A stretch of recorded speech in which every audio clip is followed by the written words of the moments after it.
इस oscillatory motion से related कुछ टर्मिनोलॉजीज़ है which is very important to know. सही है, इसको जानने के बगैर हम आगे नहीं जा सकते, ठीक है ना। तो सबसे पहले उन टर्मिनोलॉजीज़ को हम डिस्कस करेंगे। सबसे पहले क्या है उस टर्मिनोलॉजी में? सबसे पहले है वाइब्रेशन, वाइब्रेशंस। सही है।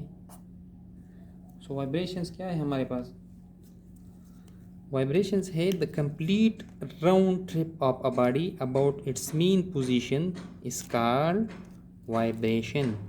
The complete round trip of a body, the complete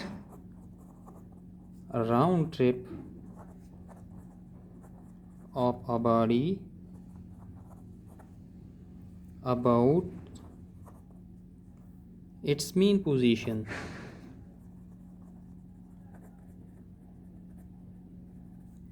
is called vibrations। ठीक है ना। ये टर्मिनोलॉजी याद रखनी है आप लोगों ने। किस तरह? लेट सपोज हमारे पास ये एक सिस्टम है,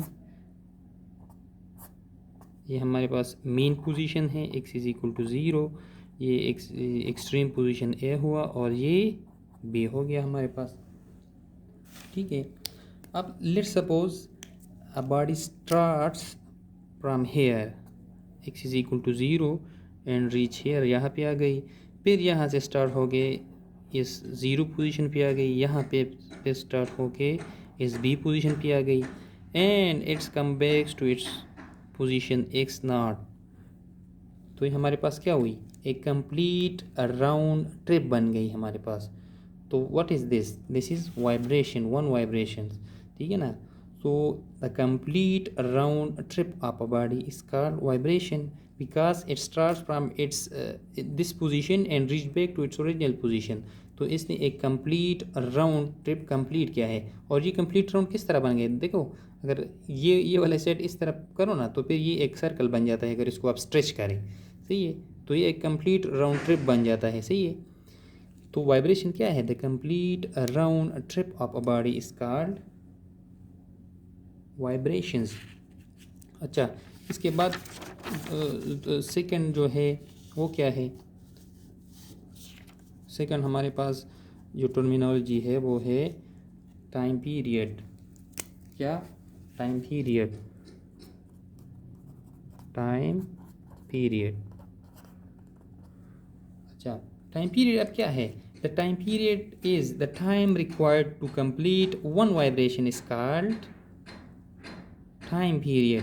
देखो, अगर लेट सपोज एक बॉडी यहाँ से स्टार्ट हुई है इट्स मीन पोजीशन से, यहाँ से स्टार्ट हुई यहाँ तक आ गई ए पोजीशन तक, ये बी पोजीशन है, ये x इज इक्वल टू 0 है। यहाँ से स्टार्ट हुई यहाँ तक आ गई, फिर यहाँ पे आ गई and then to B and at last यहाँ तक आ गई। तो एक वाइब्रेशन को कंप्लीट करने में इस बॉडी ने कितना टाइम लिया? This is our time period. ठीक है, this is our time period. अच्छा, आवर नेक्स्ट टर्मिनोलॉजी हमारे पास जो है वो क्या है? फ्रीक्वेंसी है। Frequency, what? फ्रीक्वेंसी। थर्ड पे क्या है? फ्रीक्वेंसी। और आम तौर पर हम इसको लीनियर फ्रीक्वेंसी भी कहते हैं। Linear frequency. ठीक है ना। तो फ्रीक्वेंसी क्या है? द नंबर ऑफ वाइब्रेशन पर second, number of vibration per second, the number of vibrations per second is called frequency और या linear frequency। ठीक है, ठीक है ना। एक सेकेंड में कितनी वाइब्रेशंस होते हैं? This is our frequency and it is denoted by F is equal to 1 over T। F is equal to 1 over T। ठीक है। अब इसका यूनिट क्या होगा? इट्स यूनिट इज़ साइकिल पर सेकेंड. CPS मीन्स साइकिल पर सेकेंड. या यहाँ से आप देख सकते हैं 1/t है तो ये क्या बन जाएगा, second inverse. And we also call it as hertz which is the SI unit of frequency, क्योंकि SI यूनिट फ्रीक्वेंसी का क्या है, हर्ट्ज है. ठीक है. अच्छा, नेक्स्ट टर्मिनोलॉजी हमारे पास है डिस्प्लेसमेंट. सही है, सॉरी एम्पलीट्यूड. एम्पलीट्यूड है, सही है. एम्पलीट्यूड हमारे पास क्या है, एम्पलीट्यूड जो है the maximum displacement from mean position. The maximum